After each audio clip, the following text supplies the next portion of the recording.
खदीर को मानना अक्ल की पैरवी है, खदीर को छोड़ना ख्वाहिश की पैरवी है।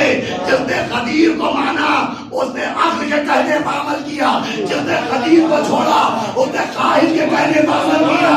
इसका मतलब खदीर का मानने वाला फरिश्तों से बेहतर हो गया।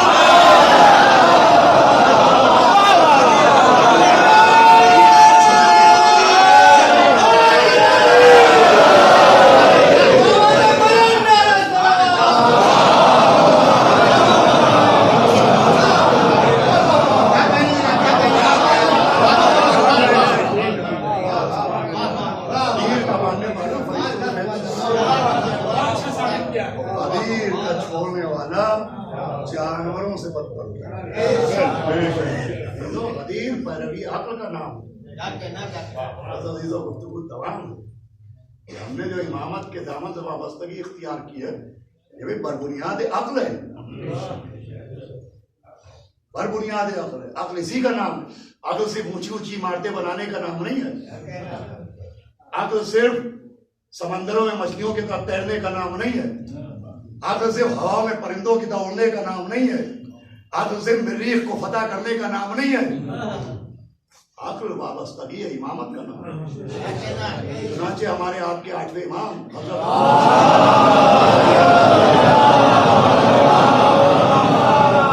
तो 10 मिनट में ये गुफ्तगू तमाम हो, 5 मिनट मसाइल, लेकिन इसे गौर से सुनिएगा। 10वें 8वें इमाम अलैहिस्सलाम मामून के दरबार में तलब किए गए, तो वहाँ अक्ल के मौजू पर गुफ्तगू हो रही कि अक्ल की पहचान क्या है, अक्ल की शनाख्त कैसे हो, अक्ल की तारीफ क्या है, अक्ल की परिभाषा क्या है, अक्ल की डेफिनेशन क्या है। तो मामून ने अपने उलमा से पूछा कि आप बताइए अक्ल किसे कहते हैं। तो उन्होंने कहा भाई अक्ल इसे कहते हैं कि इंसान नेकी और बदी का फर्क, डिफरेंस पहचाने कि सही क्या है, गलत क्या है, नेकी क्या है, बदी क्या है। तो इमाम की तरफ मुड़ा, उसने कहा आप बताएं कि ये क्या कहते हैं। कि ये कहते हैं कि नेकी और बदी के फर्क को पहचानने का नाम अक्ल है। इमाम मुस्कुराए, सुनिए रवायत है, एक लफ्ज अपनी जगह से ना हटा होगा। इमाम मुस्कुराए, फरमाया नेकी और बदी को पहचानने का नाम अक्ल नहीं है। फरमाया अगर नेकी और बदी के फर्क को पहचानने का नाम अक्ल होता तो गधे का नाम गधा ना होता। इमाम ने क्या फरमाया, गधे का नाम गधा ना होता।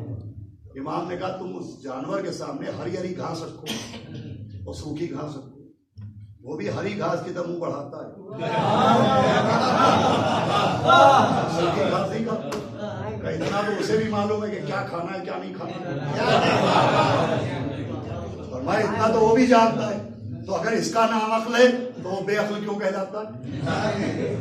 सुनिएगा, तो कहा अच्छा आप बताएं। आपने फरमाया नेकी और बदी के फर्क को पहचानने का नाम अक्ल नहीं है। अगर 2 नेकियां एक जगह जमा हो जाएं तो उन 2 नेकियों में आती पहचान ले कि ज्यादा सवाब किस नेकी में है, कम किस में है। बदी में पहचान ले कि ज्यादा गुनाह किस में है, कम गुनाह किस में। इसका नाम अक्ल है। तो आप तो मौला के चाहने वाले हैं, आप तो बाबा करेंगे, आप ना करें तो हैरत है। आपके रगों में खून नहीं दौड़ता है, आपके रगों में माओ की तहारत का सबूत दौड़ता है। ये वो जवाब था कि मामून जैसा, और मामून के दरबारी के सुभान अल्लाह जज़ाकल्लाह, क्या जवाब दे दिया मौला आपने। और इमाम दरबार से निकले, अब एक चाहने वाला भी साथ साथ था, उसने इमाम के कदमों से लिपट के कहा वाह मेरे मौला, आज आपने क्या अक्ल की तारीफ बयान कर दी और क्या अक्ल की पहचान देके गैर भी वाह करने लगे। इमाम के लबों के मेंबर पर तबस्सुम का खतीब आ गया।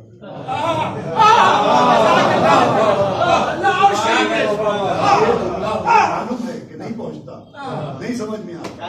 मैं इसलिए कहता हूं कि मैं इस जुमले के बाद ये देखना चाहता हूं कि उर्दू के 40वें में कितने दिन और आवाज भेजे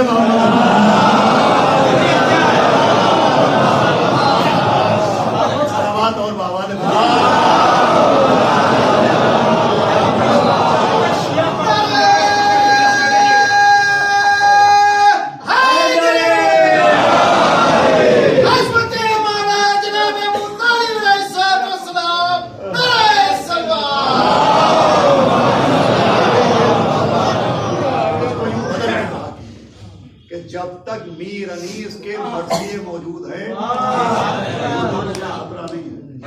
सर का ये जुमला मैंने इसलिए कहा कि इस दौर में उर्दू के नोहे हिंदी में लिख के पढ़े जा रहे हैं।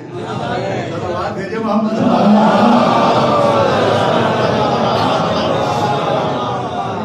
और अभी उर्दू की बात की जाए तो ये उर्दू नहीं है जो बोली जा रही है, ये असल उर्दू नहीं है भाई। अल्लामा इकबाल आए थे प्यारे साहब रशीद के पास लखनऊ में, उनका मैं आपको कोई गजल सुनाऊं? का सुनाओ। तो कहा किस जबान में सुनाओगे? वो फारसी में भी कहते थे अल्लामा इकबाल। तो अल्लामा इकबाल ने कहा मैं उर्दू में सुनाऊंगा। तो कहा सुनाओ। अभी उन्होंने अपने भाई अरबी आमेर और फारसी आमेर अशार सुनाना शुरू किए कि हुस्न यार है 100 भेस बदल लेता है, और इश्क जाहिद है न मुल्ला है न जाहिद न हकीम, इश्क बेचारा न मुल्ला है न जाहिद न हकीम। तो प्यारे साहब रशीद बिल्कुल खामोश है। तो अल्लामा इकबाल ने कहा हुजूर आपने इस शेर पर कोई इस्लाह न फरमाई? कि तुमने तो कहा था तुम उर्दू के शेर सुनाओ। क्या कहने, तो फारसी और अरबी है। तो कहा हुजूर उर्दू किसे कहते हैं? प्यारे साहब रशीद ने कहा कि एक बात कहूँ तुमसे खफा तो नहीं होगे? जी नहीं खफा नहीं होगा। कहा हेमा खयाम मैं उर्दू का शेर सुना रहा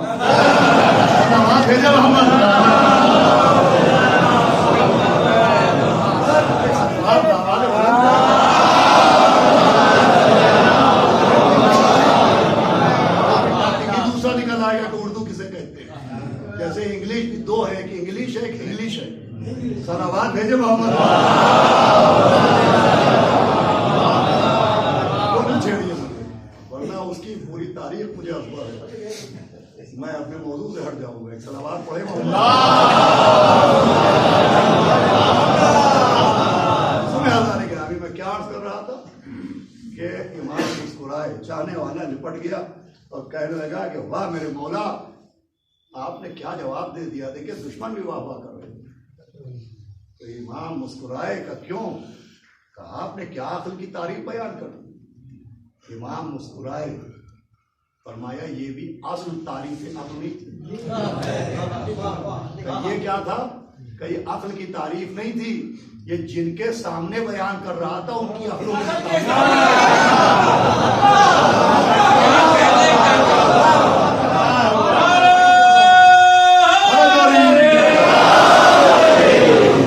जितना वो समझ सकते थे उतना समझाया, जितना सर्फ था उतना पहुंचाया।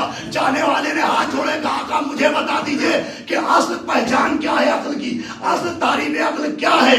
इमाम ने फरमाया सुनो तो हमारे चाहने वाले हो, याद रखना कि नेकियों और बदियों को पहचानने का नाम अक्ल नहीं है, इमाम बरहा को पहचानने का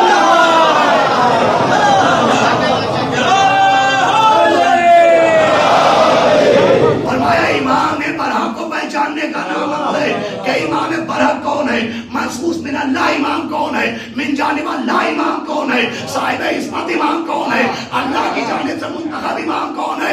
मैं जुमला आपके हवाले में, आप मस्जिद में जाइएगा, अभी नमाज पढ़िएगा, चाहे आप शुक्र अदा कीजिएगा। अल्लाह ने दौलत दी, शुक्र है। अल्लाह ने औलाद दी, शुक्र है। वही सबसे ज्यादा शुक्र इस बात का अदा कीजिए कि अब 12 इमामों के दामन से लिपटा होना अकीदतमंद होने की पहचान नहीं है।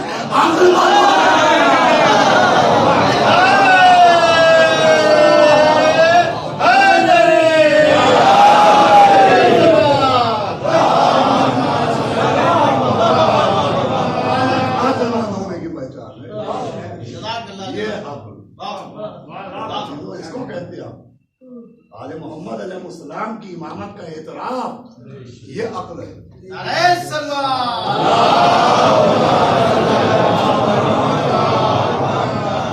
इसका नाम अक्ल है। मोहम्मद से वाबस्तगी, इसका नाम अक्ल है। अरे भाई बच्चा बीमार होता है, अक्ल क्या कहती है कि अच्छे से अच्छा डॉक्टर ढूंढो। मुकदमा होता है, अक्ल क्या कहती है? बेहतर से बेहतर वकील ढूंढो। मकान बनवाना है, बेहतर से बेहतर इंजीनियर ढूंढो, मेमार ढूंढो। तो हमारी भी अक्ल ने कहा कि ऐसे इमाम ढूंढो जो दुनिया में भी काम आए, आलम नज़ा में भी काम आए, खबर की दहशत में भी काम आए, दहशत की वहशत में भी काम आए। और दुनिया से बेअक्ली यही हुई, तर्क अहले बैत, ये महरूमी अक्ल की दलील है। तस्वीर लखनवी साहब मरहूम ने कहा कि अक्ल शाइस्ता रही हर आदमी के वास्ते, ज़हनियत उलझी तो बस मौला अली के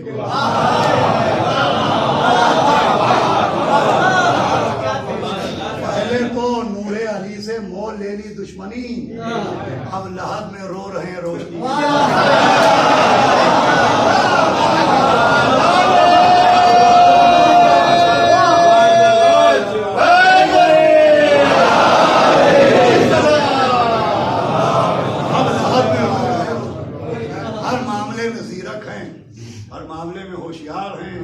हर मामले में बुद्धिमान हैं, हर मामले में बुद्धिजीवी है, हर मामले में जीनियस है।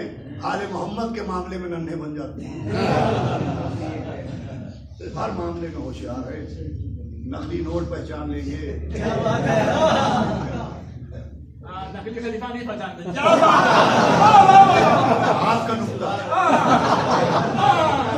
आपका लगाया होगा, मेरा मिसरा अभी बाकी है। अफजल है देखिए, फर्शी अज़ा में बैठने वालों का मर्तबा बहुत बुलंद है, अज़ादारों के मर्तबे को कोई नहीं समझ सकता। ठेले में जाते हैं, आम खरीदते हैं, सेब खरीदते हैं, तो उसको भी उलट पुलट के देखते हैं। हमने पूछा क्या देख रहे हैं? देख रहे हैं फल कहीं दागी तो नहीं है।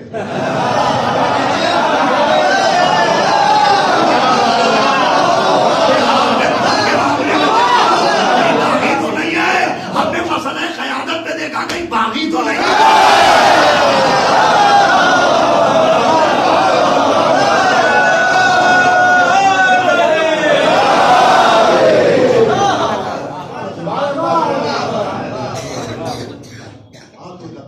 है कि इनके दामन से वापस हर मरहले में यही काम है। आलम नज़ा अल्लाह मरहूम मोहम्मद मेहदी साहब के दर्जात को बुलंद करे, उनके फर्जंदों को और उनके फैज़ा को, उनके बच्चे कमर साहब तमाम रिश्तेदारों को तौफीक सब्र अता करें। अभी रास्ते में हमारे कमर भाई और आप हज़रात उनके औसाफ और उनकी सिफतें बयान कर रहे थे, किस बेहतरीन तरीके से वो माशरे में रहते थे, उनकी हुस्न माशरत, उनका अखलाक, गरीबों की इमदाद और गरीबों की इमदाद में मजहब की क़ैद भी न रखना, यही इंसानियत है। लेकिन सबसे बढ़ के इंसानियत आले मोहम्मद से मोहब्बत है। लेकिन अगर इंसानियत की नज़र से देखें तो आले मोहम्मद से बेहतर कोई इंसान नहीं। आले मोहम्मद से मोहब्बत करना सबसे बड़ी दलील इंसानियत, उनमें कूट कूट के भरी हुई थी और यही जिंदगी होना चाहिए। अजीजों, बैत की मोहब्बत लेके मैं अर्ज कर रहा हूँ, अक्ल का तकाज़ा है। आलम नज़ा, ये नज़ा किसे कहते हैं? आप सुनते हैं कि वो खुला आलम नज़ा में, और अपने बच्चों जवानों को बता रहे हैं नज़ा किसे कहते हैं। कुरान में सूरह नाज़ियात मौजूद है, उलमाए किराम बैठे। नज़ा उसमें अरबी ज़बान में आपने तीर और कमान देखा होगा, तो जब कमान में एक डोर होती है, उसमें तीर का पिछला हिस्सा फंसा के उस कमान की डोर को खींचते हैं, तो ये जो कमान की डोर को खींचा जाता है इसे अरबी में नज़ा कहते हैं, खींचने को नज़ा कहते हैं। ये आलम नज़ा इसलिए कहा जाता है कि आलम नज़ा का मतलब है कि वो वक्त और वो कैफियत के जिसमें रूह खींची जाए। और सबसे ज़्यादा तकलीफ मजहब के एतबार से इस वक्त होती है। कोई ज़ख्म इतनी अजियत नहीं देता और कोई बात इतनी अजियत नहीं पहुंचाती जितनी ये बात। रूह के निकलने में सबसे ज़्यादा दर्द होता है। आज मेडिकल साइंस बहुत आगे बढ़ गई है, एक से एक पेन किलर्स बना लिए, एक से एक दर्द मिटाने वाली दवाएं बनी, मगर वो दवा जो रूह के निकलते वक्त उस पेन को, उस दर्द को खत्म कर दे, ऐसी कोई पेन किलर नहीं बनी।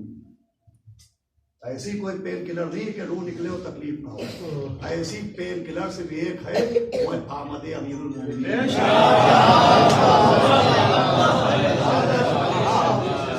मौला अली की आमद है कि घबराना नहीं, हम आए। कब्र में घबराना नहीं, हम आए। इसीलिए इंतकाल हमारे अजीजों का होता है, तस्किरा इनका होता है, फज़ाइल इनके होते हैं, गिरिया इनके लुटे हुए घर को होता है। वो क्यों नहीं भूलते? इसलिए कि ये हमें नहीं भूलते। आलम नज़र में ये आते हैं, कब्र की मंजिलों में ये आते हैं। और फिर यूं भी नहीं भूलना चाहिए, एक बेकसो मजलूम था, 3 दिन की वो प्यास थी, सीने पर अली अकबर का खून लगा हुआ था, हाथों में अब्बास दिलावर का लहू था, अमाने के पेच कटे हुए थे, गरेबान खुला हुआ था, कोहनियों से खून बह रहा था, बीमार बेटा बिस्तर पर लेटा हुआ था और बाप बेटे का शान फरमाया, बसे की वसीयत रहे याद है मेरी जानी, ना फरामोश मेरी तिश्त 36 पहर गुजरे पानी ने अगर साथ मेरे जुल्म के पानी फातिहा बाबा का दिला दे, थोड़ा सकीना को मिला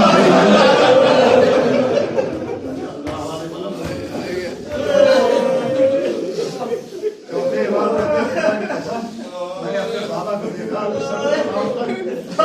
सफाई मालूम, मैंने अपने बाबा को पहचाना नहीं और किया तो मेरे बाबा थे।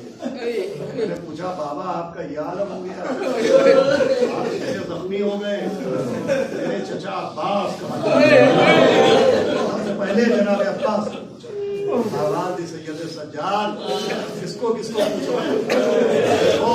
कि हमारे सीने में अली अकबर का खून है, बाजुओं को अब्बास दिलावर का है। चौथे इमाम ने कोहनियां दिखाई तो खाली झूले को देखा, मेरे लाल का बाबा मेरा भैया है, झूले की तरफ न देखो, हमारे चेहरे की तरफ सैयद सज्जाद कैद शाह पे छूट के ठंडा पानी पीना हमारी प्यास है, जब किसी की गुर्बत पर होना है हमारी गुर्बत प्यास हुआ। पंजुम ये 40वां इमाम की उस वसीयत पर अमल है। इमाम ने फरमाया था, और खुद 8वें इमाम की भी हदीस है कि जब किसी पर रोना आए तो मैंने जद्दे मजलूम लेकिन ऐसा मजलूम ऐसे मजलूम देखिए, हमारे अजीज दुनिया से जाए, हम अहले बैत पर क्यों क्या इसलिए रोते हैं कि मौतें हर घर में होती है, जनाजे हर घर से उठते हैं, मैयतें हर घर से निकलती हैं, अहले बैत पर इसलिए रोते हैं कि जैसे जुल्म अहले बैत इंशाअल्लाह ये एक एहसास की बात है, आप अपने आंसू में रो पाए। आज मैं बचपन से अपने 200-300 देख ही चुका हूँ और आप लोगों ने भी कम से कम अपनी जिंदगी में बहुत से मैयतें, बहुत से जनाजे देखे होंगे। मुझे तो अच्छी तरह याद है, मैं आपसे कहता हूँ आप अपने हाफजे पर जोर दीजिए, आपने जितने भी जनाजे देखे, जितने भी जनाजे देखे, आप गौर करके बताइए, कभी आपने कोई ऐसा जनाजा देखा तो एक बार घर से निकल जाए? आज तक आपने कोई ऐसा जनाजा देखा है एक बार घर से निकलने के बाद वापस घर में लाया जाए? कोई ऐसा जनाजा नहीं, जब एक बार जनाजा निकल जाए तो वापस नहीं आता। अहले बैत की मजलूमी कि 28 सफर को इमाम हसन ने जनाजा निकला और तीरों की बारिश हो गई,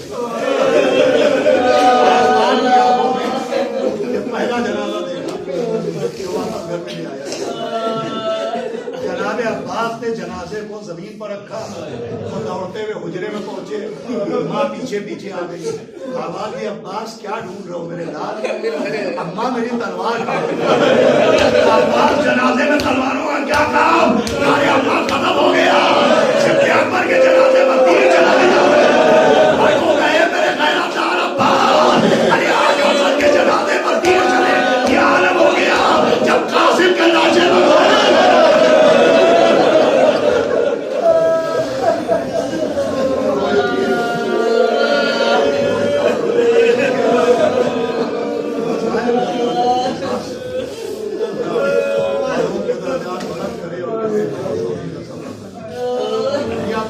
क्यों रोते रोते हैं।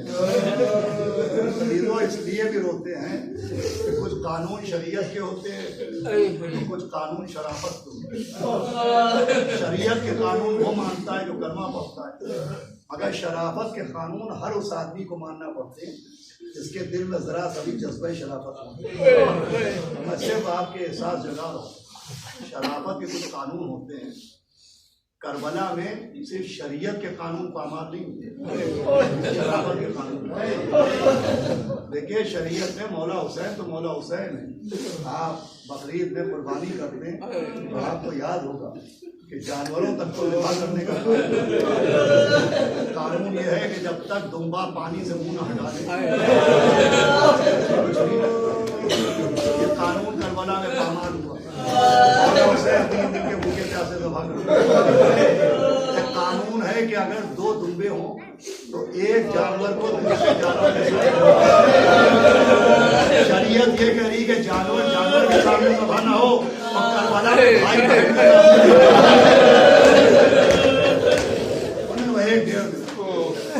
ये तो शरीयत। अब एक शराफत का कानून है, ये हाईवे है लखनऊ से कानपुर और कानपुर से इलाहाबाद। अल्लाह तमाम मौला के चाहने वालों को हादसों से महफूज मुसाफिर बखैर वाफिया इमाम जामिन की जमानत में अपने घरों तक पहुँचे हुए, लेकिन हादसे होते रहते। बस आपको एक मिनट में मैं जरा सा आपके दिल को टटोलता हूँ और मजलिस को खत्म करता हूँ। लेकिन हाईवे पे एक्सीडेंट भी होते हैं। अगर आप अपना दिल खड़ा कीजिए तो कभी खुदा न करे कि ऐसे मंजर दिखाई दे, लेकिन अगर एक्सीडेंट हो ही जाता है ये मंजर नजर आता है कि जाम लगा हुआ है, बसें रुकी हैं, ट्रक रुके हैं। क्या हुआ? का आगे एक्सीडेंट हो गया। क्या हुआ? का कोई मर गया है, किसी की लाश किनारे पड़ी। लेकिन लाश देखना आदमी के बस में नहीं होता, हम मैयत नहीं देखी जाती, ना कि एक्सीडेंटल लाश। लेकिन अगर आप रात दिल को कड़ा करें और आप गौर से देखिए तब यहाँ पर मजहब की कैद नहीं रहती कि मरने वाले का मजहब क्या है या धर्म क्या है या फिरका क्या है। यहाँ शराफत का कानून लगता है। तो कानून शराफत ये होता है कि अगर आप 2-4 मिनट रुक जाएं और दिल कड़ा करके गौर से देखें तो लाशा किसी का हो, कोई ना कोई जाता है और दौड़ के एक चादर ला के लाशा हो रही है। ये शराफत का कानून है, किसी का लाशा पे चादर लगा है, कैसा चादर डालना, कोई कुर्ता उतारा है, कोई पट्टा खोल रहा है, कोई पैरों से डाला है निकाल रहा है। अरे चम्बाने वाले कहता है मैं भी लाशा हुसैन का पहुंचा, लेकिन ना मामा नजर आया, ना कुर्ता नजर आया, ना कमर का पट्टा नजर आया। अभी वो मैंने तमाम है। चम्बान कहता मैंने देखा इमाम की उंगली में एक अंगूठी चल रही है, मैंने अंगूठी उतारना चाहिए मगर अंगूठी ना उतरी। चम्बान कहता है मैंने खंजर निकाला, इमाम की उंगली बीवी का रोने की आवाज, अरे चम्बान, अरे चक्की